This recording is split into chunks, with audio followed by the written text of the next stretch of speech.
ጸጥታ በነገሰበት ከዋክብትም ፈጣሪያቸውን በሚያመሰግኑበት በዚያ ድንቅ የሰማይ ታላቅ አዳራሽ ውስጥ ከኃያላን መካከል አንዱ መልአክ ቆሟል። እርሱ የሰው ልጅን የሚያብስ የታመሙትን የሚፈውስ መንገደኞችን የሚመራ የታማኝነት መጋረጃ ነው። ስሙ ሲጠራ የልብ ጭንቀት ይቀላል። መገኘቱ ሲሰማ የጨለመው መንገድ ይበራል። እርሱ ፈዋሹና መካሪው ቅዱስ ሩፋኤል ነው።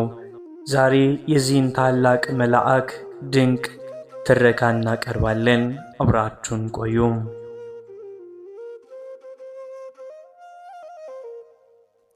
በመጽሐፍ ቅዱስና በቤተ ክርስቲያን ታሪክ ውስጥ ከሚጠቀሱትና ሌሊትና ቀን ሳይተኙ ሳያንቀላፉ ፈጣሪያቸውን ከሚያመሰግኑት ሰባቱ ሊቃነ መላእክት አንዱ ቅዱስ ሩፋኤል ነው። ስሙ ሩፋኤል ማለት ይህም የዕብራይስጥ ትርጉም ሲሆን እግዚአብሔር ፈወሰ፣ እግዚአብሔር ፈዋሽ፣ አዳኝ ማለት ነው። ቅዱስ ሩፋኤል በኃጥአንና በጻድቃን ጸሎት ላይ የተሾመ መልአክ ነው። በቅዱስ እግዚአብሔር ዙፋን ፊት ቆሞ የደካሞቹን ጩኸት፣ የሕሙማንን ዋይታና የጭንቀተኞችን ልመና ወደ ላይ የሚያሳርግ ምሕረትንም ወደ ታች ይዞ የሚወርድ የሰላም መልአክ ነው። መልአከ ሰላምነ ሊቀ መላእክት ቅዱስ ሩፋኤል ሰአል ለነ። ቅዱስ ሩፋኤል በፈውስ ሥራው ብቻም ሳይሆን በሰማያዊ ውጊያ ላይ የነበረውን ታሪክ ልብን ይነካል። ሳጥናኤል በትዕቢቱ ምክንያት ከሰማይ በወደቀ ጊዜ እርሱን ተከትለው የሳቱትን መላእክት አጋንንትን ለመዋጋትና ለማሰር እግዚአብሔር የሰጠው ለቅዱስ ሩፋኤል ነበር። በሰው ልጆች ላይ መከራንና በሽታን የሚያመጡትን ሰውን ከፈጣሪ የሚያርቁትን ክፉዎች መናፍስት የመቅጣትና የማሰር ሥልጣን ለሩፋኤል ተሰጠው። መጽሐፈ ሄኖክ ላይ እንደተጻፈ ይህም ማለት ቅዱስ ሩፋኤል ሥጋን ከበሽታ ብቻ ሳይሆን ነፍስንና አእምሮን ከሰይጣን ጥቃትና ከእስራት የሚያላቅቅ የነጻነት ኃያል ታላቅ ገናና መልአክ ነው።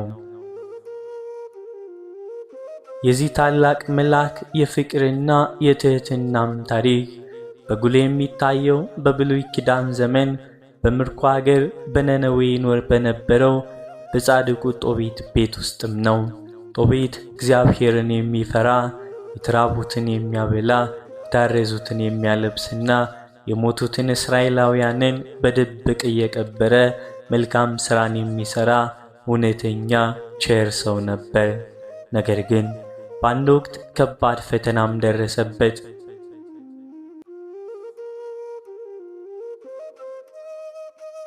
ጦቢት የሞቱ ሰዎችን ቀብሮ ደክሞት በግድግዳ አጠገብ ተገኝቶ ሳለ የወፍ ኩስ በዓይኑ ላይ ወድቆ 2 ዓይኖቹ ሙሉ በሙሉም ጠፉ።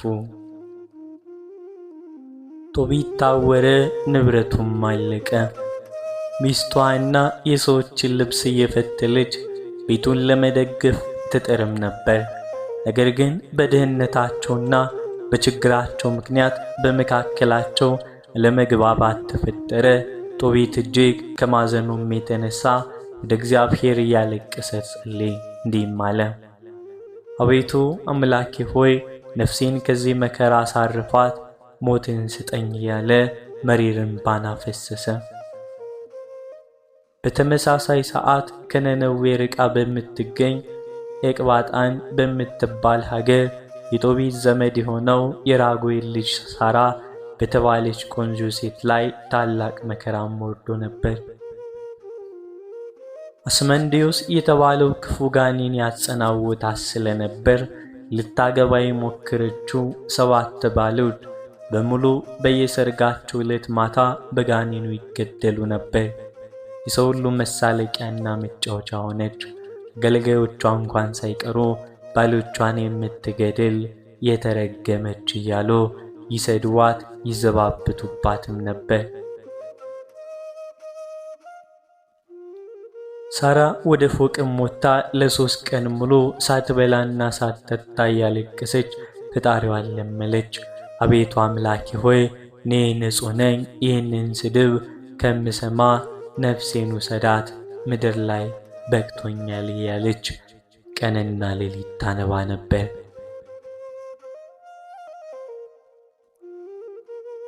በሁለት የተለያዩ ሀገራት ያሉ በሁለት የተለያዩ ችግሮች በዓይን መታወርና በጋኔን እስራት የሚሰቃዩ የሁለት ቅዱሳን ሰዎች እንባና ጸሎት በአንድ ቀንና በአንዲት ሰዓት እግዚአብሔር ፊት ጩኸታቸው ደረሰ።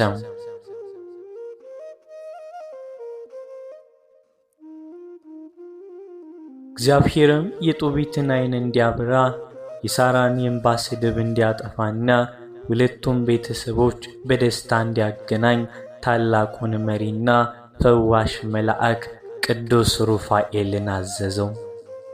ቅዱስ ሩፋኤልም ክብሩን ሰውሮ መላካዊ ብርሃኑን ደብቆ ልክ እንደ ተራ መንገደኛ ሰው በመምሰል ወደ ምድር ወረደ። ዓላማውም የጦቢትን ልጅ ወጣቱ ጦቢያ ወደ ሩቅ አገር ለገንዘብ ጉዳይ ሲላክ መንገዱን ሊመራውና ሕይወታቸውን ሙሉ በሙሉ ሊቀይር ነበር።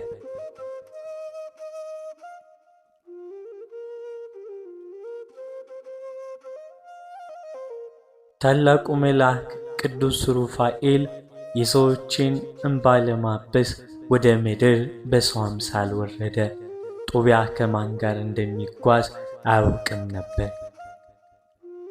ታላቁ መልአክ ቅዱስ ሩፋኤል ክብሩንና የመላክነት ግርማውን ሰውሮ የአንድ ተራ መደበኛ ወጣት አስመስሎ ወደ ምድር ወረደ። በነነዌ አገር የሚገኘው ጻድቁ ጦቢት ቤት በድህነትና በዓይን መታወር ጨለማ ውስጥ እያለቀሰ ነበር። በዚህ ሰዓት ጦቢት ልጁን ጦቢያን ጠርቶ ከዓመታት በፊት ራጌስ በምትባል ሀገር ለአንድ ሰው ባደራ የሰጠውን 10 መክሊት ብር ይዞ ሊመጣና ለጉዞ የሚሆነውን ታማኝ መሪ እንዲፈልግም ነገረው።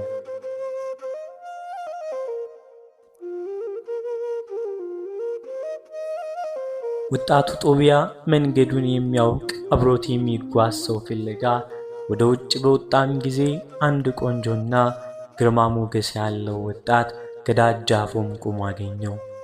ይህ ወጣት ሰው አምሳል የነበረው ቅዱስ ሩፋኤል ነበር። ነገር ግን ጦቢያ መልአክ መሆኑን ቅንጣት ታክል አልተጠራጠረም ነበር። ጦቢያም የራስጌን ምድር ታውቀዋለህ ብሎ ጠየቀው።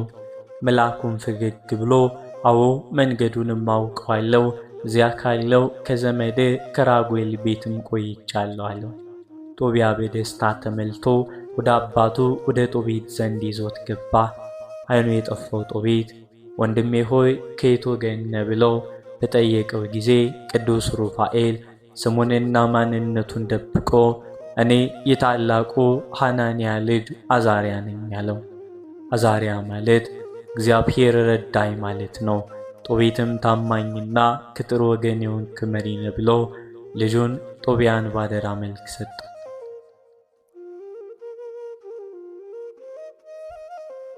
ለልጁ ጉዞ እጅግ አዝና ታለቅስ የነበረችውን የጦቢያን እናት ሐናን ቅዱስ ሩፋኤል እናቴ ሆይ አታልቅሺ፣ ልጅሽ በሰላም ይሄዳል፣ በሰላምም ወደ አንቺ ይመለሳል፣ የሚጠብቀው መልካም መልአክ አብሮት ይጓዛልና አላት። እርሷ ስለ እርሱ ስትናገር እውነተኛ መልአክ አብሮት እንዳለ አላወቀችም ነበር።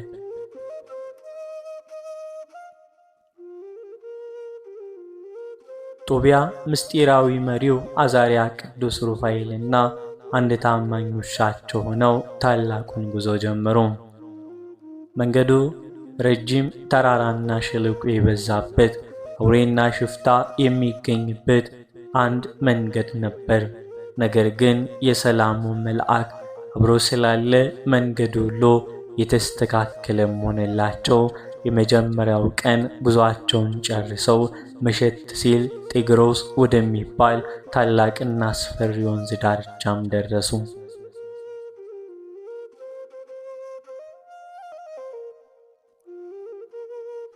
ጦቢያ ሙሉ ቀን ሲጓዝ ውሎ ስለነበር ደክሞትና አቧራ ለብሶ ስለነበር እግሩንና ሰውነቱን ሊታጠብ ወደ ወንዝ ወረደ። በዚህ ጊዜ በውሃ ውስጥ ይኖር የነበረ አንድ እጅግ ግዙፍና አስፈሪ የባህር ዓሣ፣ አንዳንዶች አንበሪ ይሉታል፣ ድንገት ከውሃው ውስጥ ተወርውሮም ወጣ። ዓሣው አፉን በጉልበት ከፍቶ ወጣቱን ጦቢያን ሙሉ በሙሉ ሊውጠው ወደ እርሱ ተንደረደረ። ጦቢያ በድንጋጤ ክፉኛ ጮኸ፣ ሊሸሽም ሞከረ። በዚህ የጭንቀትም ሰዓት ቅዱስ ሩፋኤል በታላቅና በተረጋጋ ድምፅ ጮክ ብሎ ጦቢያ ሆይ አትፍራ፣ ዓሣውን በክንፉ ይዘህ ወደ የብስ ጎትተህ አውጣው እንጂ እንዳታመልጥም አለው። ጦቢያ የመሪውን ቃል ሰምቶ ፍርሃቱን ወደ ጎን በመተው ወደ ወንዙ ተመልሶ ዓሣውን በኃይል ያዘው። የሚገርመው ያ ሊውጠው የመጣው አስፈሪ ዓሣ በመልአኩ ፊት ምንም ኃይል አጥቶ ተሸነፈ። ጦቢያም እየጎተተ ወደ ደረቁ የምድር ክፍል አወጣው። ዓሣው በየብሱ ላይ ተንፈራፍሮም ወደቀ። ዓሣው ከሞተ በኋላ ቅዱስ ሩፋኤል ለጦቢያ አንድ እጅግ አስገራሚና ረቂቅ መመሪያም ሰጠው። የዚህን ዓሣ ሆድ በጥንቃቄ ቅደደው፣ ጉልበቱን ልቡንና ሐሞቱን ይዘህ ለይተህ አውጣና በንጽሕና አስቀምጠው። ሌላውን ሥጋውን ግን ለምግብ እንዲሆን ጠብሰን እንበላዋለን አለው። ጦቢያ መልአኩ እንዳለው አደረገ። ነገር ግን ነገሩ እጅግ ስለገረመው አዛርያ እንዲህ ሲል ጠየቀው፣ ወዳጄ አዛርያ ሆይ ለመሆኑ የዚያ የዓሣ ጉበት ልብና ሐሞት ጥቅማቸው ምንድን ነው? ለምን በጥንቃቄ እንድንይዘው ያዘዝከኝ? አለው። ቅዱስ ሩፋኤል ፈገግ ብሎ የሰማዩን የፈውስ ምስጢር እንዲህ ሲል ገለጸለት። አንድ ሰው በክፉ ጋኔን በክፉ መንፈስ ቢሰቃይ ይህንን የዓሣውን ልብና ጉልበት በከሰል እሳት ላይ አጥነ በሰውየው በሴቲቱ ፊት ስታጨሰው ያ ክፉ ጋኔን መዓዛውን መቋቋም ስለማይችል ወዲያውኑ ጥሏት ይሸሻል። ከዚህ በኋላ ለዘላለም ወደ እርሱ አይመለስም። የዓሣ ሐሞት ደግሞ ዓይናቸው በቅርፊት ለተሸፈነ ለማያዩ ሰዎች ታላቅ መድኃኒት ነው። በዓይናቸው ላይ ብትቀባው ቅርፊቱ ይገፈፋል፣ ዓይናቸው እንደ ቀድሞ ይበራል አለው። ጦቢያ ይህንን ምስጢር በልቡም ያዘ። ይህ መድኃኒት ወደፊት ለአባቱ ዓይን መብራትና ለምትጠብቀው ለወደፊት ሚስቱ ለሳራ ነጻነት የተዘጋጀ የእግዚአብሔር የፈውስ ዕቅድ ነበር። ምግባቸውን በልተው ጉዟቸውንም ቀጠሉ። ወደ ራስጌ አገር ከመድረሳቸው በፊት ይቅባጣን ወደምትባለው አገር ተቃረቡ። በዚያ ጊዜ ቅዱስ ሩፋኤል ጦቢያንም ጠርቶ ወንድሜ ጦቢያ ሆይ ዛሬ ማታ የምናድረው የአባት ዘመድ ከሚሆነው ከራጉኤል ቤት ነው። እርሱም ሳራ የምትባል አንዲት ብቸኛ ልጅ አለችው። እርሷም እጅግ መልከ መልካምና አስተዋይ ሴት ናት አለው። ቀጥሎ መልአኩ አንተ የቅርብ ዘመዷ ስለሆንክ እርሷን ማግባት ያለብህ አንተ ነህ። እኔም ለአባቷ ተናግሬ እንድትሰጥ አደርጋለሁ። ነገር ግን ጦቢያ በሀገሩ የተሰማውን አስፈሪ ወሬ ያውቅ ስለነበር 7 ወንዶች ሊያገቧት ሞክረው በሰርጋቸው ምሽት በጋኔን እንደተገደሉም ስለሰማ ጦቢያ ደነገጠ። ወዳጄ አዛርያ ሆይ እርሷን የሚወዳት አስመንዲዮስ የሚባል ክፉ ጋኔን እንዳለ ሰምቻለሁ። እርሷ አይነካትም፣ ነገር ግን ሊያገባት የሚመጡት ወንዶች በሙሉ ይገድላል። እኔ ለአባቴና ለእናቴ እህት የሌለኝ አንድ ልጅ ነኝ። እዚያ ገብቼ ብሞት ወላጆቼ በሐዘን ወደ መቃብር ይወርዳሉ አለው። ቅዱስ ሩፋኤል ግን በታላቅ መተማመን ወጣቱን ትከሻውን ይዞ አጽናናው። ያ የዓሣ ልብና ጉበት ለምን እንደተያዘ ሰማያዊ ጥበቃ እንዴት እንደሚሰራ ሊያሳየው ጊዜው ደርሶ ስለነበር እንዲህ አለው።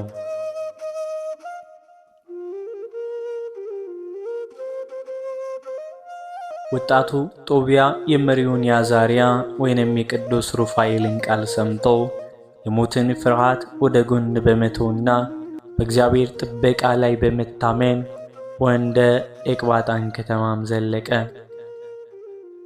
በሰባት ባሎቿ ምክንያት የእንባና የዋይታ ቤት ወደ ሆነችው ወደ ራጉኤል ቤት ለመግባት እግሮቻቸውን አቀኑ። ጦቢያና ቅዱስ ሩፋኤል ወደ ራጉኤል ቤት በደረሱ ጊዜ ራጉኤል በደጃፉ ላይ ተቀምጦም ነበር። እንግዶቹን ሲያሳይ በፍቅር ተቀበላቸው። ራጉኤል ወደ ሚስቱ ወደ አድና ዞር ብሎ የወጣት የወንድሜን የጦቢትን መልክ እንዴት እንደሚመስል እዩልኝ አላት። ራጉኤል ጦቢያን ለመሆኑ ከየት አገር መጣችሁ ብለው ጠይቃቸው፣ እነርሱም ከነነዌ የመጣን ምርኮኞች ነን አሉት። ወንድሜን ጦቢትን ታውቁታላችሁ? ደህና ነውን? ሲል በጥያቄ ወጠራቸው። በዚህ ጊዜ ጦቢያ አሁን አውቀዋለሁ፣ እርሱ እኮ አባቴ ነው አለው። ራጉኤል ይህንን ሲሰማ በደስታ ብዛት ተነስቶ ጦቢያን አቅፈው ሳመው፣ ያለቀሰም ባረከው። ሚስቱ አድናና ልጁ ሳራ በደስታ ለቀሱ። ለእንግዶቹም ትልቅ ግብዣን አዘጋጀ። ማዕድም ቀብሮ መብላት ሲጀምር ሲሉ ጦቢያ ግን ዋናው ጉዳይ ስላሳሰበው መብላት አልፈለገም። መሪውን አዛርያን ባይኑ ጠቀሰው። ቅዱስ ሩፋኤል በዚህ ምስጢር ተነጋግሮ ስለነበር ጦቢያ ፊቱን ወደ ራጉኤል አዙሮ አጎቴ ሆይ ወደዚህ ቤት የገባሁት ልጅን ሳራን ሚስት አድርገህ ትሰጠኝ ዘንድ ለመጠየቅ ነው። ይህ ነገር ሳይፈጸም እኔ ከዚህ ማዕድ ምንም አልቀምስም አለው። ራጉኤል ይህንን ጥያቄ ሲሰማም ደነገጠ፣ ፊቱም ጠቆረ።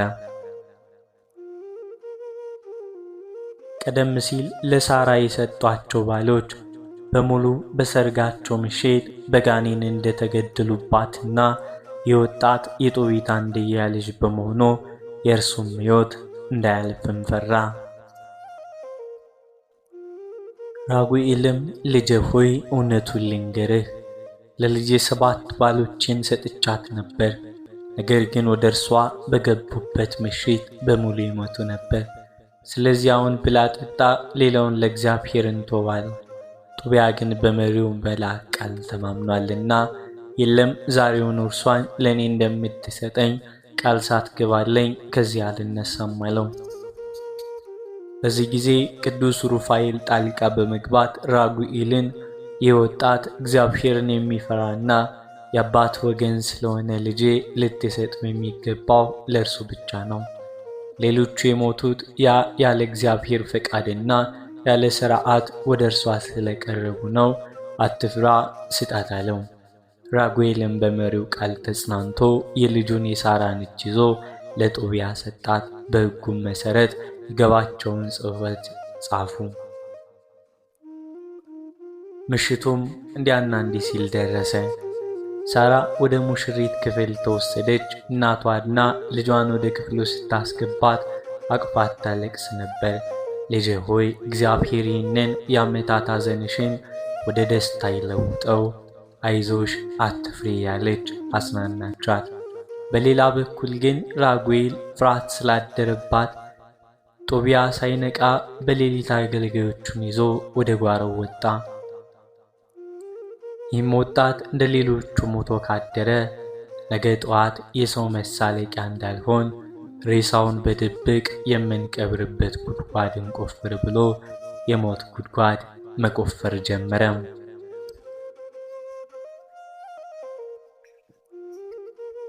የሰው ልጅ በጭንቀት ጉድጓድ ሲቆፍር፣ ሰማይ ግን የደስታና የፈውስ መንገድ እያዘጋጀ ነበር። ጦቢያ ወደ ሙሽሪት ክፍልም ገባ። ሳራ ባልጋው ላይ ተቀምጣ በፍርሃትና በእንባ ስትቀጠቀጥ ነበር። ጦቢያ ግን አዛርያ የነገረውን ሰማያዊ ጥበብ አልረሳም። ወዲያውኑ ከተቀመጠበት ተነስቶ ከረጢቱን ፈታ። በጉዞ ላይ ከጢግሮስ ወንዝ ያወጣውን የሰውን ልብና ጉበት አወጣ። ክፍል ውስጥ በነበረው የከሰል እሳት ላይ ጨመረውና አጠነው። የሰው ጉበትና ልብ ማዛ ከጸሎት ጋር ተደባልቆ ክፍሉን ሲመላው ያ ለዓመታት ሰዎችን ሲገድልና ሳራን ሲያሰቃይ የነበረው አስፈሪው ጋኔን አስመንዲዮስ መዓዛውንና ከመዓዛው ያረለውን ጸሎት ሲሰማ የመልአኩን መለኮታዊ ኃይል መቋቋም አቃተው። ጋኔኑ በታላቅ ጩኸትና ዋይታ ከክፍሉ ተባሮም ሸሸ። ቅዱስ ሩፋኤል ክብሩን ገልጾ ያንን ያመለጠውን ክፉ ጋኔን እስከ ላይኛው ግብጽ እስከ አስማስያ ምድር ድረስ አሳደለው። መልአኩ ጋኔኑን እዚያው አግኝቶ ዳግመኛ ሰዎችን እንዳያሰቃይ እንዳያጠፋ በኃይለ እግዚአብሔር አሰረው። ሙሉ በሙሉ ድል አደረገው።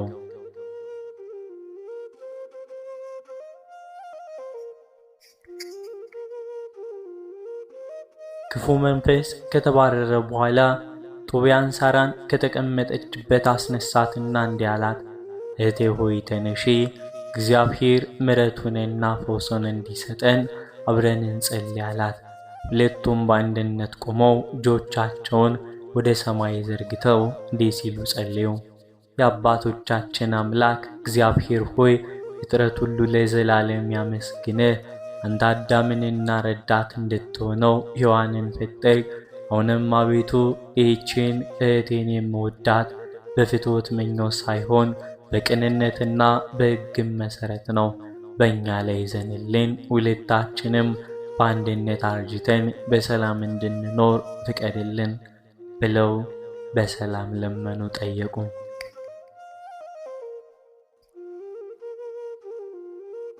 በማለዳ ራጉኤል ጉድጓዱን ቆፍሮ እንደጨረሰ ሚስቱን አድናን እንዲህ አገልጋይ ልከሽ ሙሽራውን በሕይወት መኖሩን አለማኖሩን አረጋግጭም አላት። አገልጋይቱ መብራት ይዛ በሩን ከፍታም ስትገባ ሁለቱ ሙሽሮች በሰላም ተኝተው አገኘቻቸው። ወጣም በሕይወት አለ ምንም አልሆነም ስትል አበሰረቻቸው። ራጉኤልና አድና ይህንን ታላቅ ታምር ሲሰሙ በደስታ ብዛት እግዚአብሔርን አመሰገኑ። ራጉኤልም ያንን የቆፈረውን የሞት ጉድጓድ መልሶ እንዲደፍኑ ታዘዘ። የዋይታው ቤት በአንድ ምሽት ወደ ታላቅ የደስታና የሰርግ ቤት ተቀየረ። ቅዱስ ሩፋኤል የሳራን ቤትን ባበሰ፣ አስማንዲዮስን አስረው አሳደደው። ነገር ግን በነነዌ ሀገር አሁንም በጨለማ በድነት የሚያለቅሰው የጦቢያ አባት አለ። ቀናት አሳልፈው ሳምንታቶች ተተኩ። በነነዌ ከተማ ጦቢትና ሚስቷና ልጃቸው የሚመለስበትን ቀን ይቆጥሩም ነበር። ቀጠሮ ባለፈ ጊዜ ግን ቤቱ በጭንቀት ተመላ። ጦቢት ምናልባት እዚያ የሄደበት ሰው ሞቶ ሳይሆን ወይስ ገንዘቡ የሚሰጠው አጥቶ ይሆን እያለ ያስብ ነበር። እናቷና ግን በፍጹም ልቧ ተስፋ ቆርጣ መሬት ልቅሶን ታለቅስ ነበር። ልጄ ሆይ የዓይናችን ብርሃን የነፍሳችን ምርኩዝ የሆንክ አንተ አንድያ ልጄ ለምን ሰደድኩ? በዚያው ቀረብኝ፣ መሞት ነው እያለች በየቀኑ ታማረር ነበር። በየቀኑ ወደ ውጭ ወጥታ ልጇ የሄደበትን መንገድ ትቃኝ፣ ከአድማስ ባሻገር የሚመጣው ሰው ካለ ትመለከትም ነበር። በሌላ በኩል ጦቢያ ሚስቱ ሳራ፣ ታማኝ መሪያቸው አዛርያ፣ ቅዱስ ሩፋኤል ብዙ አገልጋዮችና እንስሳትን ይዘው ወደ ነነዌ ጉዟቸውን ጀመሩ። ወደ ከተማዋ ለመድረስ ጥቂትም ሲቀራቸው አዛርያ ጦቢያን ለብቻው ጠርቶ እንዲህ አለው፣ ወንድሜ ጦቢያ ሆይ የአባትህን የዓይኑን ሁኔታ ታውቃለህ። እኛ ፈጠን ብለን ከፊት እንደቀደም ሚስቴና አገልጋዮቼ ከነገብቶቻቸው ቀስ እያሉ በስተጀርባችን ይከተሉን። ነገር ግን ያንን ከባሕር ዓሣ ያወጣውን ሐሞት በእጅ መያዝህን እንዳትረሳ። ጦቢያም እንዳለው አደረገ። ሁለት ወጣቶችና ታማኝ ውሻቸው ወደፊት ፈጥነው ተጓዙ።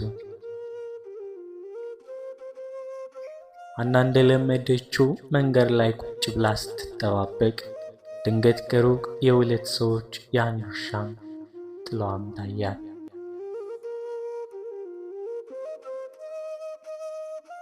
የልቧ ትርታም ጨመረ።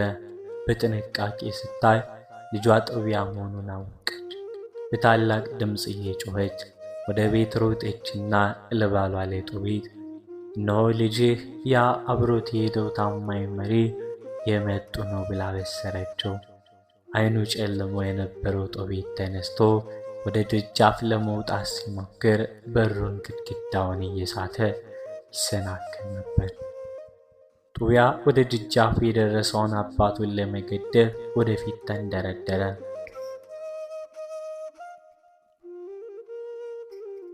ሁለቱ ተቃቀፉ። አባትና ልጅ በመናፈቅ በእንባ ተጠመቁ። በዚህ ጊዜ አዛርያ ቅዱስ ሩፋኤል ጦቢያን በጥንቃቄ ጠቀሰው። ያ ሰውን ሐሞት እንዲቀባው ነገረው። ጦቢያ አባቱን አቅፎ ያ ሰውን ሐሞት በአባቱ በጦቢት በታወሩት ዓይኖች ላይ በጥንቃቄም ቀባቸው። መድኃኒቱ ዓይኑ ላይ ሲያርፍ ክፉኛም አቃጠለ። ጦቢትም ልጄ ሆይ ዓይኔን አቃጠለኝ እያለ ዓይኑን ማሸት ጀመረ። ጦቢያም የአዛርያን ምክር አስታውሶ አባቱን አጽናናው።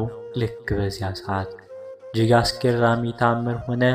ጦቢት ዓይኑን ሲያሸው ለዓመታት ዓይኑን ጋርዶት የነበረው ነጭ ቅርፊት ልክ እንደ ዓሣ ቅርፊት ከዓይኑ ላይ ተገፎ መሬት ላይ ወደቀ።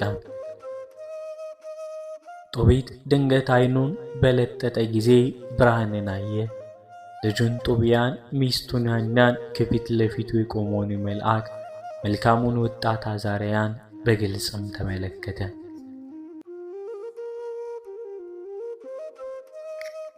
ጦቢት ሙሉ በሙሉ መፈወሱን ሲያውቅ በጉልበቱ ተንበርክኮ እጆቹን ወደ ሰማይ ዘርግቶ በታላቅ ድምፅ እግዚአብሔርን አመሰገነ። የእስራኤል አምላክ እግዚአብሔር ሆይ ስሜ የተባረከ ይሁን። አንተ ቀጣኸኝ፣ አሁን ግን ማርከኝ። እነሆ ልጄን ጦቢያን አየዋለሁ እያለ በደስታ ዘለለ። ከዚህ ታላቅ ፈውስ በኋላ ጦቢትና ቤተሰቡ ሙሉ ሆነው ሙሽሪት ሳራንና ንብረቶቻቸውን ለመቀበል ወደ ከተማዋ በር ወጡ። የነነዌ ሕዝብ ሁሉ ዓይኑ ጠፍቶ የነበረው ጦቢት እያለ አንዳች መሪ በራሱ እግር እየተራመደ ሲመጣ ሲያዩም እጅግ ተደነቁ። እግዚአብሔርንም አመሰገኑ። ጦቢት ምራቱን ሳራን ባረካት። በቤቱም ውስጥ ለሰባት ሌላ ታላቅ የደስታ ግብዣም አዘጋጀ። ታወረ የተባለው ተፈወሰ። ሞተ የተባለው በብዙ ሀብትና በሚስት ተመለሰ። በጻድቁ ጦቢት ቤት የነበረው የጭንቀትና የእንባ ዘመን አክትሞ በሰማያዊ መሪ ጥበብ ቤቱ በደስታ በብርሃን ተመላ። በዚያ ሰዓት በሰው አምሳል ለብሶ የነበረው ያ ወጣት ፊቱ ላይ ሰማያዊ ፈገግታ ተገለጠ። ክብርንና የሰማያት ግርማን የሚገልጽበት ጊዜ ደርሶ ነበር። ቅዱስ ሩፋኤል ሁለቱንም ከወደቁበት አስነስቶ እንዲህ አላቸው፣ እግዚአብሔርን አመስግኖት በሕያዋን ሁሉ ፊት ስሙን አክብሮ ያደረገላችሁን ድንቅ ሥራ ለሰው ሁሉ ግለጾ። ምስጢርን መሸሸግ መልካም ነው፣ የእግዚአብሔርን ሥራ መግለጥ ግን የተከበረ ነው። ጦቢት ሆይ አንተ በጭንቀት ሆነ ስትጸለይ ሙታንን በድብቅ ስትቀብርና መልካም ሥራን ስትሠራ ጸሎትህን ምጽዋትህን ወደ እግዚአብሔር ያቀረብኩት እኔ ነኝ። ሳራም በለቅሶ ስትማጸን ጸሎቷን ተቀብዬ በክብር ፊት ያሳረፍኩ እኔ ነኝ። አሁንም እግዚአብሔር አንተን ሊፈውስ ምራትህን ከኔ ጋር አስራት ሊያደርግህ እኔን ሰደደኝ። ሁለቱም በጥልቅ ድንጋጤና ፍርሃት ውስጥ ሆነው ሲመለከቱት መልአኩ የመጨረሻው ምስጢር እንዲህ ሲል ገለጸላቸው። እኔ ቅዱስ እግዚአብሔር የክብር ዙፋን ፊት ከቆሙት ጸሎትን ከሚያሳርጉት ከሰባቱ ሊቃነ መላእክት አንዱ ቅዱስ ሩፋኤል ነኝ ብሎ ራሱን ገለጸ። ጦቢትና ጦቢያ ይህንን ሰምተው ክፉኛም ደነገጡ። በመልአኩ ግርማ መሬት ላይ ተደፍተው በፍርሃት ተንቀጠቀጡ። መልአኩ ቅዱስ ሩፋኤል ግን አጽናናቸው። አትፍሩ፣ ሰላም ለእናንተ ይሁን። ለዘላለም እግዚአብሔርን አመስግኖ እኔ ከእናንተ ጋር ስኖር የበላሁና የጠጣው ይመስላችሁ ነበር። ነገር ግን እኔ የሚታየውን ሥጋ ምግብ አልመገብም፣ የሰማያት ምግብ እንጂ። አሁንም ወደ ላከኝ ወደ ሰማይ አድርጋለሁ። እናንተ ግን ይህንን ድንቅ ታሪክ በመጽሐፍ ጻፉት አላቸው። ይህንን ብሎ እያዩት ወደ ሰማያት በታላቅ ብርሃን አረገ። ጦቢትና ቤተሰቡ ከሰዓታት በኋላ ከመሬት ተነስተው ሰማያዊን እያዩ እግዚአብሔርንና ታላቁን መልአክ አከበሩ። ጦቢቱም እስከ ሕይወቱ ፍጻሜ ድረስ እግዚአብሔርን እያመሰገነ በሰላም ኖረ። ወስብሐት ለእግዚአብሔር ወለወላዲቱ ድንግል ወለመስቀሉ ክቡር። በዚህ ቆየን፣ አሜን። እንበል አቡነ ዘበሰማያት